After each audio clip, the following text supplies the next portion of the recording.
everyone, and welcome. My name is Jillian Bloomfield. I work for the Environmental Leadership and Training Initiative, or ELTI, at the Yale School of the Environment.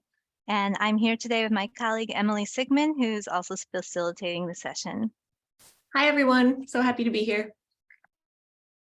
So ELTI, our center, is an initiative of Yale University School of the Environment. Our program works to train and support people from all different sectors and backgrounds to restore and conserve tropical forest landscapes using strategies that support biodiversity and livelihoods. And we welcome you to this information session today to learn more about our Tropical Forest Landscapes online certificate program. So this year-long program offers a unique opportunity for learners around the world to connect with the Yale School of the Environment, develop concrete skills, and advance your careers and explore different aspects of the science and solution related to tropical land management. First, who are we presenting to you today? We have our colleague Karen Bucht, who you'll meet in future sessions, and then Emily Sigmund, who just said hello. And the three of us manage this certificate program and serve as mentors to participants and prospective participants like yourselves. Emily, do you want to introduce yourself or share a little bit more about your role? Sure. Thanks, Jillian. And hello again, everyone. It's exciting to see people here from all over the world. That's one of the best parts about the program. As Jillian mentioned, I am one of the program coordinators and mentors. And in that role, what I'll do is I help to curate the material that you receive over the course of the year. And I'm also here to serve as a resource for you as you move through the course.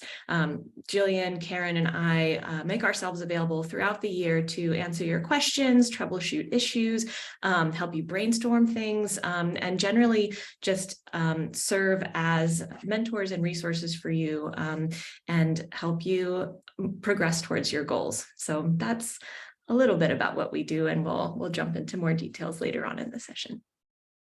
Thanks, Emily. And yes, exactly the same for me. And it's so exciting to engage with you all from many different countries and help be able to serve you throughout the program as prospective applicants and all the way through participating in the program and then beyond, helping you help facilitate the connections between you all as participants, facilitating connections with the faculty members at Yale and the other experts around the world. And we're here with you as mentors every step of the way to help ensure that you're successful in the program. So after this session today, please don't hesitate to reach out if you have any additional questions or want to schedule a time to chat with one of us. So we'll put some links at the very end of how you can get in touch with us to chat for more details. So we've divided this section into 6 parts, and then we'll give you some housekeeping before that. As we progress, if you have any questions, please type them in the Q&A window as part of this webinar, and we'll have plenty of time at the end to answer your questions. And if you've not already, we encourage you to submit your answer to the poll that has been launched, and we'll share some of the results later on in the presentation, but we can already see that many of you are here ready to learn about the program and thinking about whether it's relevant to you, and some of you who are definitely going to apply, so that's really awesome.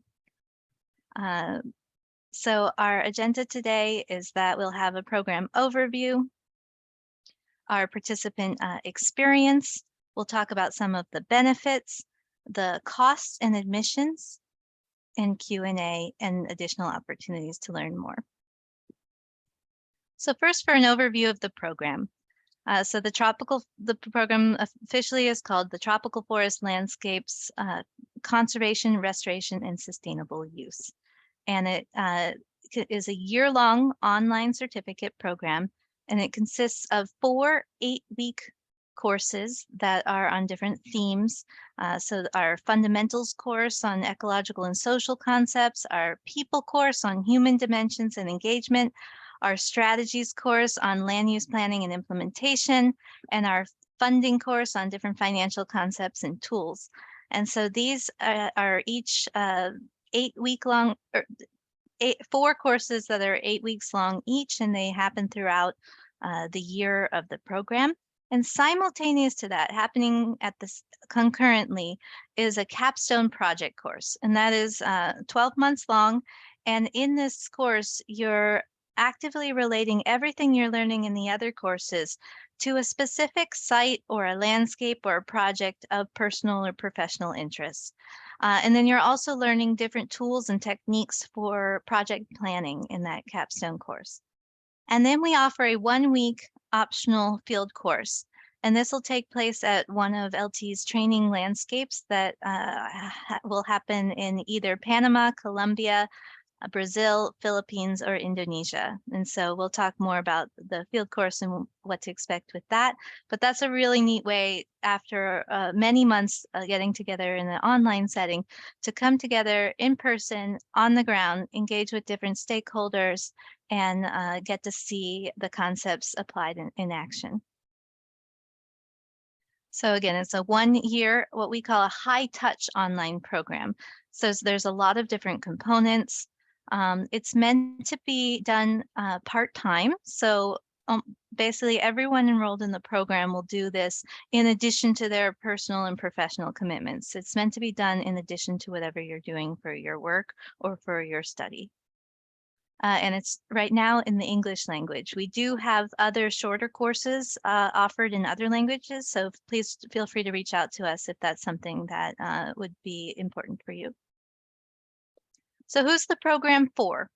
It may sound funny, but it really can be for anyone. We have had such a broad range of participants, and it's really neat to see that because of the way that the program is customized, where you can adapt it to your interests and work on relating it to your specific projects, we can really have a wide variety of participants in the program.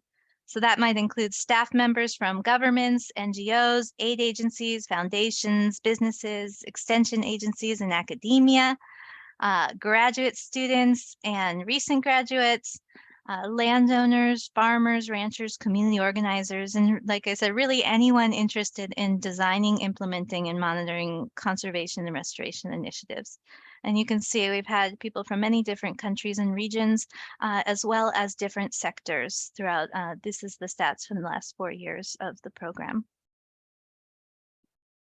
So why do people enroll? For a whole range of different reasons, some of which might have been to improve their skills in forest restoration, to expand their networks and get to form a community of learners from people in different countries, to get new tools and strategies to help restore forests in their own country or implement a project, to learn and start and use this program to springboard to a new career in this field. And some just miss the classroom environment and want to engage with Yale University and to learn more in this kind of formal setting that also lets them still maintain, again, their personal and professional commitments from wherever they are in the world. There are many people come from many different organizations, and there are a lot of different organizations that have also sponsored participants to the program. These are just a few of them. For example, we've had participants, this participant Isaac in our first year of the program, and carbon offset manager from Conservation International in Fiji. And in our second year of the program, we had Justina Kimbesa, project manager specialist of natural for USAID in Tanzania. And these are just two of over 200 participants we've had in the past 4 years. So I'll pass it on to Emily for participant experience. Hi again, everyone. So I'm going to give you just a little bit of an overview about what you'll do every week as a certificate course participant. Each week we have lots of really interesting and diverse online content that includes videos, readings, interactive presentations, and case studies. Then each week, we also will have a live session. So there are tons of opportunities for interaction and feedback in those live sessions. We also have discussion boards. We do peer-to-peer exchange, and we also incorporate elements of expert review from Yale faculty. You have plenty of opportunities to apply what you're learning. We include self-reflections, guided exercise, and there's also a personal capstone project that spans the course of the year where you get to really develop a project or just develop the skills that you would need to bring a real-world restoration or conservation project to fruition. As Jillian mentioned, there's also an optional field course. And this is, again, as Jillian mentioned, a field course run by ELTI and our partners on the ground at our training landscapes in Colombia, Panama, Brazil, Philippines, or Indonesia.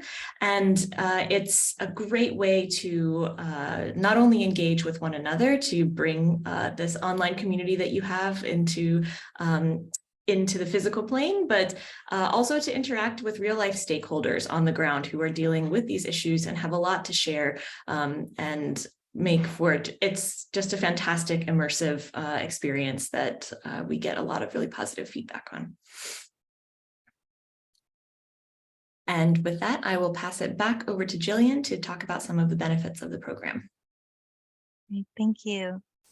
So what have we heard from the different participants? So as I mentioned, we've had over 200 participants in the program, and we're currently in our 4th year of offering the program. And so if you're applying this year to start in June, you would be the 5th cohort of delivery. And so we've heard feedback from different participants over the years now and asking them what have been the main benefits for you. And some of that includes gaining a holistic perspective and practical skills. So we provide the content, as Emily mentions, comes from many, many different speakers. So it provides an insight into many different disciplinary perspectives, whether it's from different social sciences, different natural sciences, and all everywhere in between as well. There are opportunities to reflect, to engage and discuss, and try to broaden your horizons beyond just the training that you've had. And then working on these applied assignments with the expert feedback builds these practical skills. There's an access to a global network. So typically we've had over 60 participants in a given year that you'll get to know. And these participants come from more than 20 different countries. This year has been over 50 different organizations. So there's the network amongst the cohort of participants, and then there's a network with the different instructors. So there are more than 70 global experts featured, including over 50 different applied case studies over the course of the year.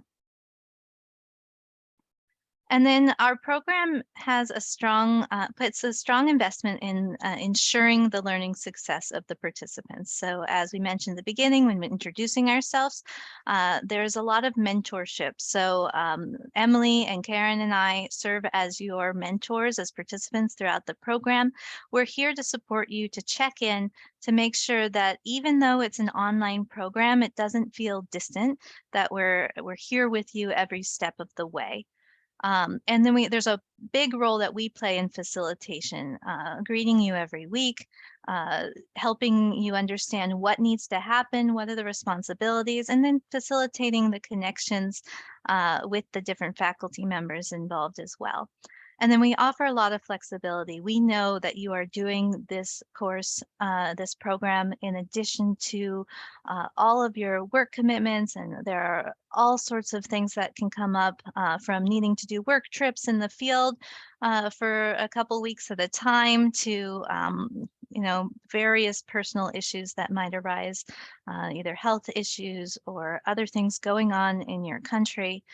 So we offer a lot of patience and flexibility and understanding. And that is something that we think is really unique, and that we've heard from the participants has been an important aspect of this support for them, so that they could balance this type of rigorous program in addition to their current lives. And then the applied capstone projects. So you learn these principles of project planning, logical assessment, and project design tools. It allows you to apply what you're learning to a real life project that you choose. And you can work towards, over the course of the year, you work towards building your conceptual model and theory of change for your project, developing a project brief, and a tailored presentation for an audience of your choice. And so these are, you end the program with these tangible outputs or deliverables for your projects that then you can carry on in whatever way makes most sense for you. So I wanted to share a little bit that there's such a range in terms of what people select for their projects. About 50% or 49% of participants have chosen projects that are directly related to their work.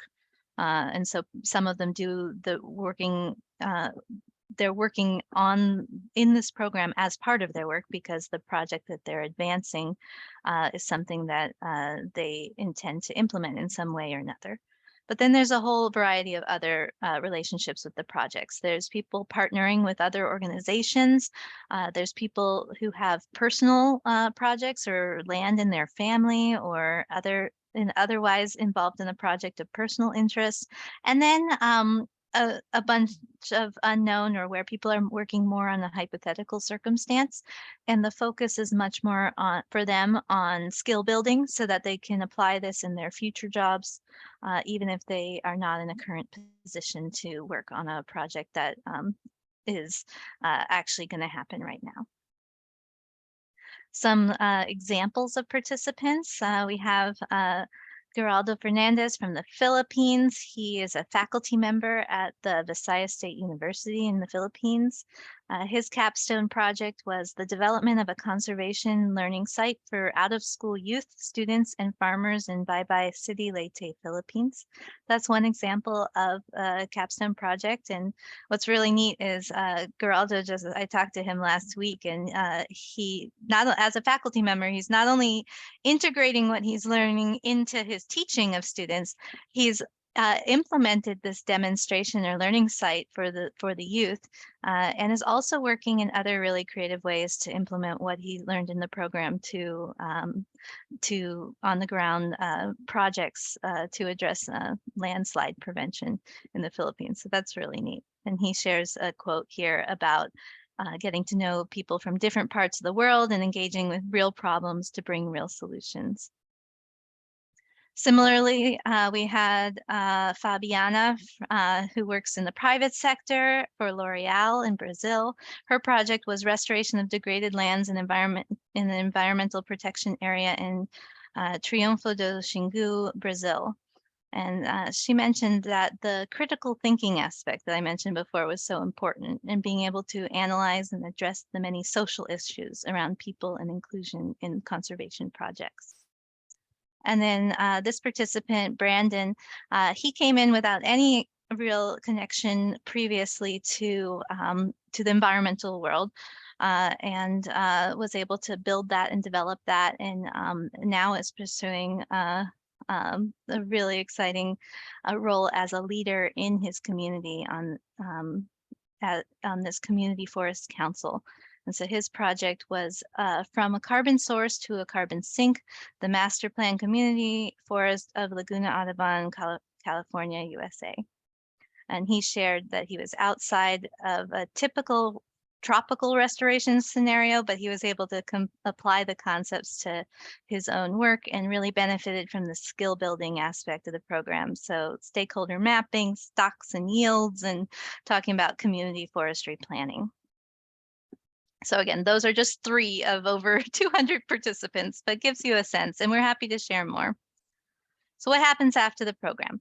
Graduates say that the program has helped them apply new tools to their work, write projects for funding proposals, implement their capstone project, improve projects, including technical strategies or increasing aspects of social inclusion, changing positions or their field of work, starting a new educational program, and many more.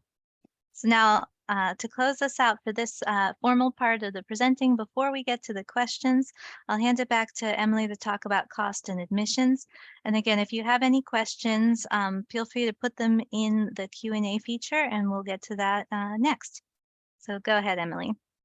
Thanks, Jillian, and hello to everyone who has been coming in later. It's nice to see you. If you're just coming in, my name is Emily, and I'm one of the program mentors here.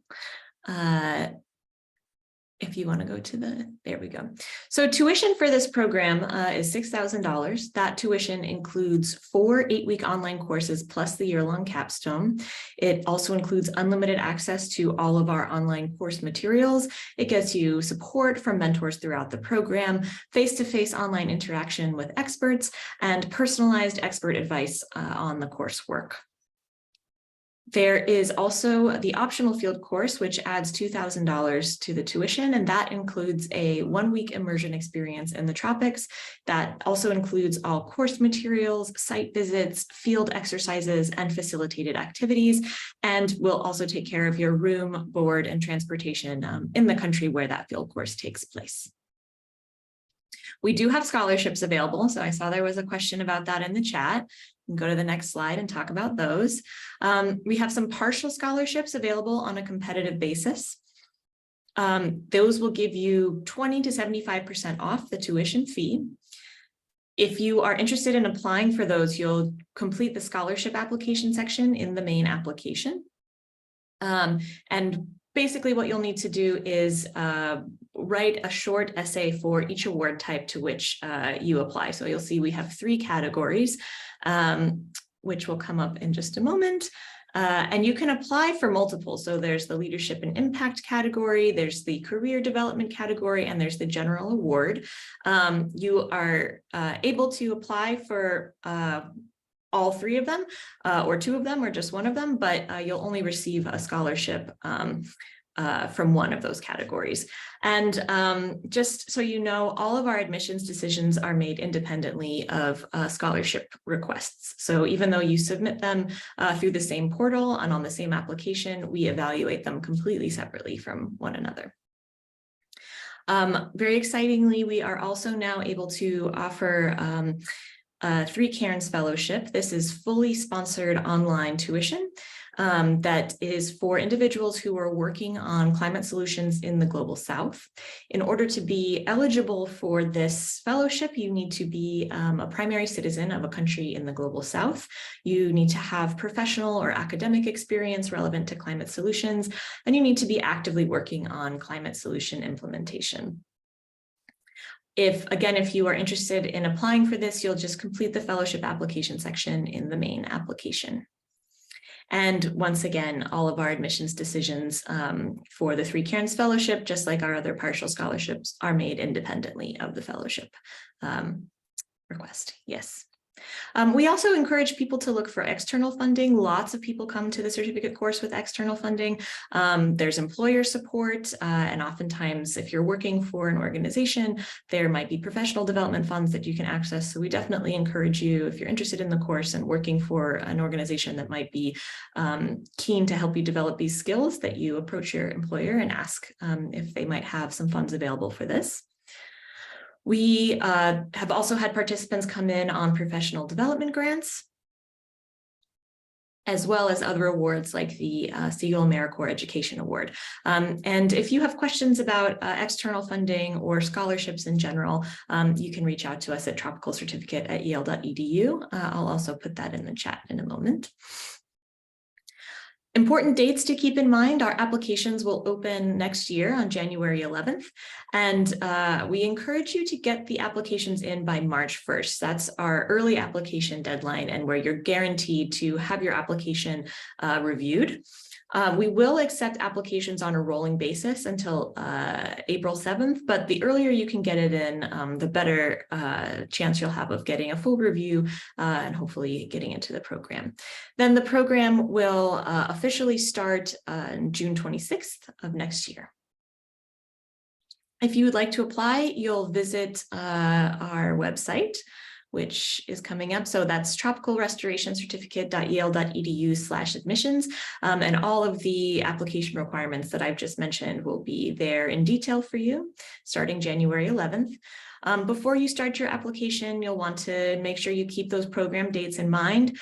Take a look at the curriculum and program details, which are also on the website. Look at the application requirements, and also look at the technical requirements. As most of our programming is online, you'll need to be sure that you're set up to be able to access everything.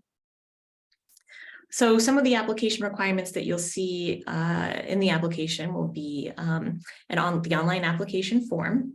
You'll also need to upload your resume and 1 personal statement and 2 short response statements. You'll need a scanned or electronic transcript.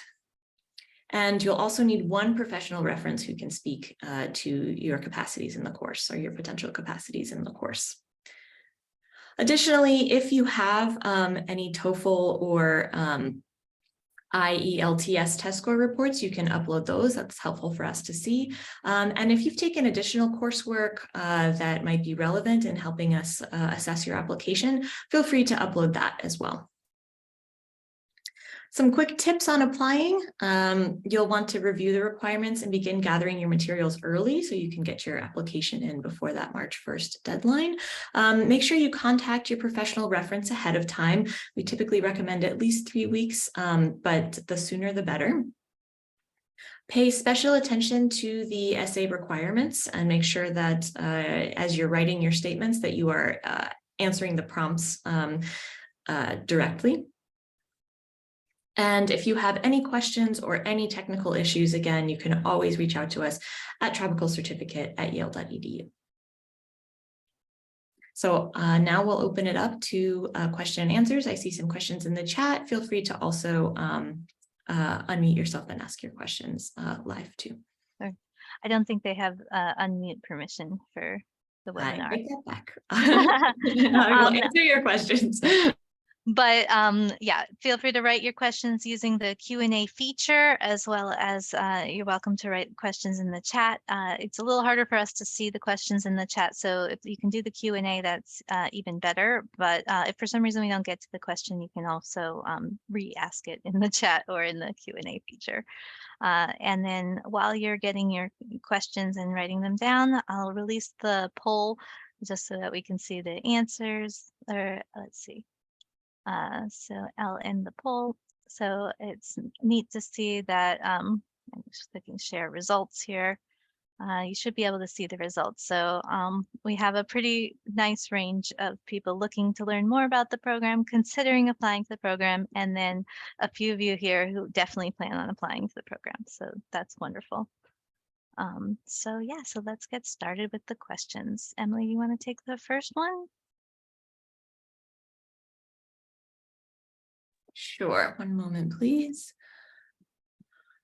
So while the program is for everyone, do you need research background in this field? Will you be at a significant disadvantage without forest research background? The answer is no. We have lots of participants who come from all sorts of backgrounds. If you have, significant research background or a forestry background, there's still lots for you to learn, but there is just so much material here, and we're very accustomed to having a diverse group of people from a variety of backgrounds that the material really is suitable for people coming in from just about any background. As long as you're interested in the content and you keep up with the course as it progresses, you'll be able to understand and contribute to everything throughout the course of the year. And again, you'll also have myself or Jillian or Karen available to you as a program mentor if there are any concepts that are feeling particularly tricky or foreign. We can definitely help you with those as well. Jillian, would you like to take the next one? Sure. Yes, so Alex says, being that the MF degree or Masters of Forestry degree at Yale is 2 years and this is 1 year, what are the main difference in learnings from the certificate to a master's degree? So one big thing is that the master's degree at Yale is 2 years and full-time, and it's 4 credit. And so the structure is very different. They have semester-long courses that are 12 to 13 weeks, where each course has usually one professor giving hosting class 1 to 3 times a week, and you might be taking 4 or 5 classes and doing research for some of the degrees, and so it's a full-time. The master's program at Yale is a full-time program. This program is a part-time program. It is not for credit, and it is while it has lead instructors for each of the 8-week courses, the content is really a compilation, a curation of content and experiences, theory and practical examples from different people, from different instructors, different professors, but also from different experts working on the ground throughout the world. So the structure of the content and how it's developed and curated is very different. It is not for this certificate program is not for university credit. And like I mentioned earlier, it's meant to be done part-time in addition to your other work or personal commitments. And so we recommend spending about 6 hours a week, though there can definitely be higher and lower moments depending on the flow of when assignments are due. And so that's a big thing. If you're interested in a degree program at Yale, like a PhD or a master's, we're not the people to talk to for that, but we're happy to connect you to the right people, or take a look at environment.yale.edu is the website for the Yale School of Environment. And there you can go to admissions and you can learn all about the master's and PhD degrees there. And this program is specifically our not for credit part-time online certificate program. And I see a question as well, do any of the credits earned through the certificate apply to the master's program? And like Jillian said, those credits don't transfer to the master's program. However, we do have participants who begin with the online certificate program and then end up applying to the master's program at Yale and beginning their journey that way. So that is definitely something that happens with our course. So if you're interested in potentially applying for the master's program at the Yale School of the Environment, this can be a really nice introduction for that. And we've heard from people that this participating in this program, like generated a favorable impression on the university, but also exposed them to the different professors and their expertise, so that then they could approach the professors and say, I would like to study with you for a full degree. And so, yeah, we've had a few participants from the certificate program be accepted to the master's program. But there are no credits as part of this program. Another question, will there be up-to-date carbon sequestration science and emerging technologies studied in this program? That is a really interesting and great question.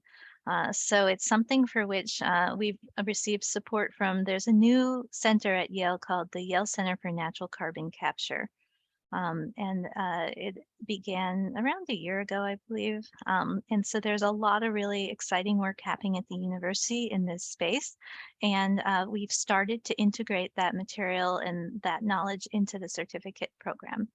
And so this year we launched a whole new weekly module. So that's about 3 lectures and some case studies and readings, and a live session focused on the science of carbon sequestration and climate change in our fundamentals course. We're integrating those aspects into the other courses, the people course, the strategies course, and then especially aspects of our funding course as it relates to carbon markets. So yes, we are making an active effort to integrate the latest science and technologies into the program.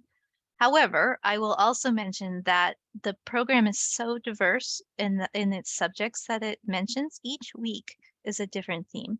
And so it gives you a picture of many, many different themes.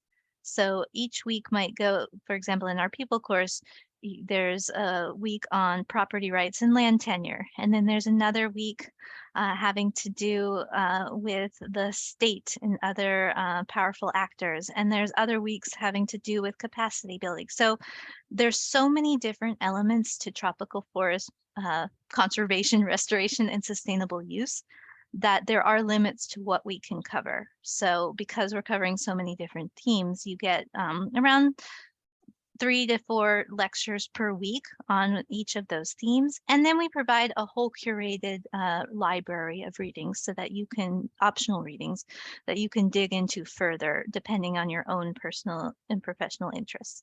And the other thing with the carbon space is that we have a lot of participants who are working actively in that space. And so it's been really neat. We've been offering peer presentations during the program, but some of the participants are way more experts than faculty members per se in the implementation of carbon sequestration. So that's one of the areas where we suggest that there's the knowledge presented by the instructors, but then of equal or perhaps even more importance is the knowledge accumulated amongst the cohort. And likewise, I see a question about soil health and soil regeneration. Like Jillian said, the course covers so many things that it's hard to go super in depth into any one thing, but we do have some excellent content on soil health and soil regeneration. One of the faculty members at Yale who is very involved in the program is Dr. Florencia Montagnini. She offers a lot of resources on understanding soils and thinking about soil regeneration in different kinds of tropical contexts. I have gone through the course myself and actually found that lecture to be one of the most interesting ones that I saw throughout all of the recorded lectures. So we do cover things like soil health and soil regeneration as part of our fundamentals course, and we also touch on elements of soil health and soil regeneration in our strategies course. If you're looking to go super in depth on all things soil, we probably won't be able to offer you everything that you want, but again, like Jillian said, we have our tropical resources library, which is full of information and optional readings for you, and we also put together from time to time some optional content that goes a bit deeper on some of these themes. So you can, while you might not be able to learn everything that you want to know about soils in the course, we can definitely provide a good baseline amount of information for you and can help direct you in the right direction to find more information if that's something that you're interested in. So Monique asked the question, do I have to have a project and action plan to submit or apply? Can this increase my chances of applying for a scholarship? So firstly, do you have to have a project? So each of you in the program would have a project that you're doing for your capstone project. So you will need to figure out a project that you can do for where you can what we recommend is don't try to figure everything out because the program helps you develop your project, but come with an idea of a landscape in mind. And we help you in the first couple weeks in orientation and the first few weeks of the programs, we help you narrow down your project ideas and come up with a plan of how you're going to approach the project for the year. So you don't have to worry about having everything figured out, but it definitely helps to have in mind if there's a specific landscape or a specific geographic area that you're interested in for your project. And then throughout the program, you'll figure out the details. We often tell participants, well, don't come into it saying, I'm going to plant this many hectares of trees. Like you can, but then part of the program is to take many steps back and let's evaluate the social context. Who are the different stakeholders? Let's evaluate the ecological concept, the potential for regeneration. Let's look at all the different strategies presented in the program and then little by little develop a conceptual model for your project and the theory of change of how you're getting from the desired action steps to how that would lead to the outcomes that is what you're hoping for. So anyways, long story short for that part, it's helpful to have a project idea, but you don't have to have one. And we do offer a hypothetical case study projects site that you can use if you really have no project. And we do have people who come in and they don't have a project in mind. Sometimes they're students or they're working in a very, very different field. And so we either help them connect with potential organizations to do a project, or we have these hypothetical sites and project briefs that will then allow you to develop your capstone project as a hypothetical project. Will it increase your chances for the scholarship? It depends. There are the different scholarships that Emily mentioned. There's the general scholarship, there's the one for early career professionals, and so those it might be different. The one that's the leadership and impact kind of one, that one it really is helpful to be able to demonstrate and write in your essay how participating on this program will help you implement what you learn and make an impact on the ground. And so whether that's your project or something different is flexible, but it definitely helps to have a clear idea of how this program will help you move forward. And especially for writing those scholarship essays. And then of course the fellowship that one's asks you to specifically be working in the implementation of climate solutions. Whether or not your capstone project is specifically on that, again, there's flexibility to adapt your projects over time. So hopefully that helps a little bit. And the project area, if you take a look at the essays when they open up in January, as you're working on your essays, if you're finding you're having difficulty understanding to what extent you should incorporate your project ideas, you can reach out to us. So yeah. Next question was, do you have to decide right away whether or not you do the additional field project site? Great question. And so no, you don't. So what we are doing is that we are, the field course has been a little interrupted because of the pandemic, or very interrupted because of the pandemic. So we had our field course the first year. What we did was we start the program, everybody's starting to get to know each other. And then what we've done is advertise some potential dates and locations for the field course, and then have you all indicate your interests and then narrow that down to one or more field courses. And so the first year it ended up being in January 2020 in the Philippines, right before the pandemic started. For cohorts 2 and 3, we had to just completely pause the field course component until we could open things up. And so what's going to happen is for cohort 4, we are going to have at least 3 field courses that are open to cohorts 1, 2, 3, and 4. So long story short, we will remain flexible as it goes, but you generally start the program, indicate your interests and locations, narrow it down, and once we do that, then we decide a specific launch date and location for the course, and then you'll be asked to commit whether or not you're going to do it, and with whatever financial component as well. So it'll be probably about halfway into the program by the time you would need to really have a decision.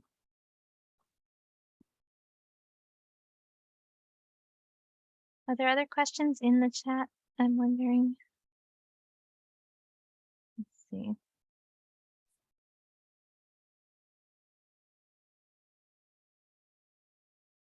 One person asks, can we access all the application forms via the website? Yes. On the 11th, you will be able to, on January 11th, you'll be able to go to the website. It'll have a link to apply, and then you'll be able to click that, and then that'll have all the application materials and forms that you need to do. And one thing I'll note is it'll ask you to say the name and email address of whoever's serving as your reference.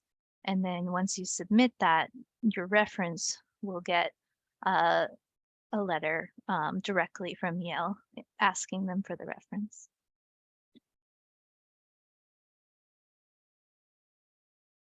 I see a question here. Are there any scholarships available for the field course?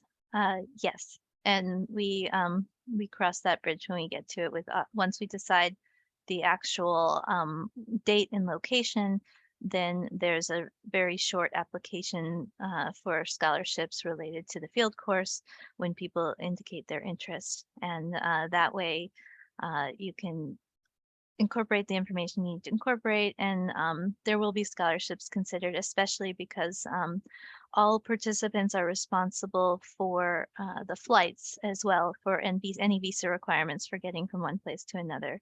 So for example, especially because right now our options for the field course are focused on exclusively on Latin America and Asia, there's more support offered to participants from Africa because we know that the flight expenses are longer. But a whole bunch of different factors are considered for that, for the field course. Emily, you want to go ahead with any of them? Yeah, when does the field course location get disclosed? So like Jillian mentioned, we will make decisions about the field course after the certificate course has already begun. We don't know when exactly that will happen. We'll have to cross that bridge once we get to it and have our new cohort. But what you can expect is, within towards the beginning of the program, you'll be receiving surveys about which dates would work for you for a field course and where you might like to go. And after we have compiled all of that data and figured out what places and what times work best for the most people, then we'll announce when and where the field course will be. Great. Are there other questions that we've missed from the chat? I know the Q&A when we've answered all the questions. If we've missed your question, if you could write it again or add any additional questions, that will help us know, because sometimes with the chat it gets hidden in all the other responses. But in the meantime, while we wait to see if there's any other questions, I can share with you a little bit about next steps for getting in touch with us. So here, I'll share my screen.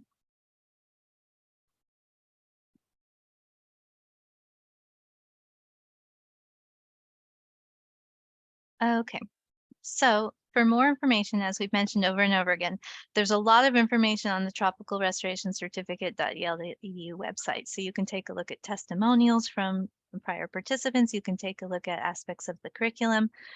You can take a look at the different admissions requirements. And then once applications open in January, from there, you'll be able to actually go into the application and take a look at the essay prompts and get started. We really recommend you sign up for our mailing list if you're not already on it.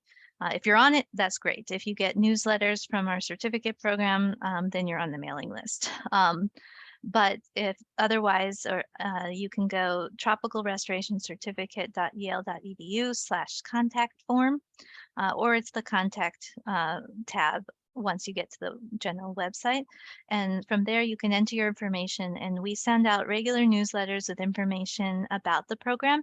And it'll also be as soon as we open up applications, we're going to send a blast message to everybody on the contact list to say applications are open, get started. So that's the best way to be the first to learn about any of these applications opening and upcoming deadlines. We also offer the opportunity to speak one-on-one with a program mentor. So Emily and I talked to you today. Our colleague Karen Bucht is also available to talk to you, and we have different times open on our calendars and our schedules, and we're working in different time zones, so to help accommodate that. So Emily will put these links in the chat if she hasn't already.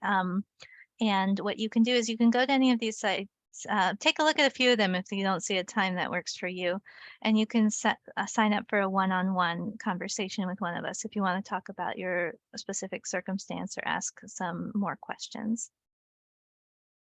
And that's it for our formal part of our info session. Looks like we have one more question from Sam. From Cambodia, we can apply for a full scholarship, right? Yes, if you're interested in applying for a full tuition scholarship, then you would apply for the 3 Cairns Fellowship. That you can also apply for the other 3 partial scholarships, and that can get you anywhere from 25 to 75% off of the tuition fee. So if you're looking for financial assistance, definitely apply. for those. And we also encourage you to check out some of those other resources that we mentioned: external funding, the program development or professional development support grants, and also various grants that might be available from your location. Yeah, and for the scholarships, you'll see once you start the application, you'll see the essay questions for the individual scholarships. So make sure that you meet the eligibility requirements for those different ones, and then make sure to address the prompt specifically to what they are asking you to do, because that's the biggest thing there's a committee that looks very carefully at all of your essays and the application materials in general, but especially the essays. And so really take time and attention to how you fill those out, and make sure, like Emily mentioned earlier, that you're addressing the prompts that they're asking specifically for the different main body questions for the main application, and then especially for the scholarship part, so that that can increase your chances of getting a scholarship. Okay. Well, it's so wonderful to have so many of you here today and to see so much interesting questions and exciting mix of people looking to learn more versus considering, and then those of you who said you're definitely planning on applying. So that's really, really nice to hear. And we're really happy to hear from you more. And again, we're here as mentors for everyone in the program, as well as here to help you as applicants and potential applicants. So again, if you need anything, reach out to tropicalcertificate.yale.edu, and we hope to come across your applications. Wonderful to see you all. Thank you so much for taking the time to get to learn about the program. Bye-bye.